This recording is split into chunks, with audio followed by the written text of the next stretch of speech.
Now, chapter 5 is on page 55, and this is all about the accounting side. And the accounting wise, and this is kind of off the topic but of the book, but somebody should always be in the restaurant, in the business. Somebody should always be responsible or very knowledgeable about the accounting side. But in the restaurant side, somebody should be watching that all the time. So this is really what it talks about in this chapter. It talks about the numbers, and the numbers don't lie. I live by the averages, and if you are paying attention to your average sales, your average labor, your average covers, sales per person, if you're paying attention to that every single day, you'll see and you will recognize that it's a trend. It's the same amount almost every single day. And it's the way your menu is set up. It's the way that your wine list and all your drink prices are set up. And it's just how people act. So keep an eye on how the numbers are, because the numbers don't lie.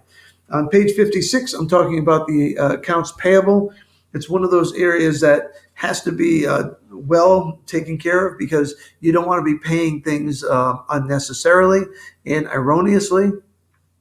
What you want to do is you want to make sure that if you're paying it from within the restaurant, you want somebody who's responsible for that. And that means they have to be paying attention to the invoices, the payment system, and they have to have a system and a process to make that happen.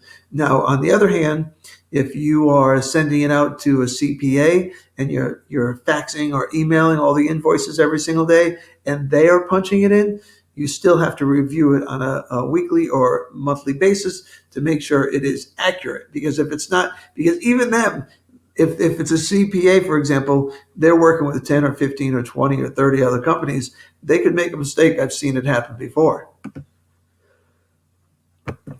When it comes down to the accounts receivable, you're, in a restaurant, you're receiving, and this book talks about it too. You're receiving the money by the meal period.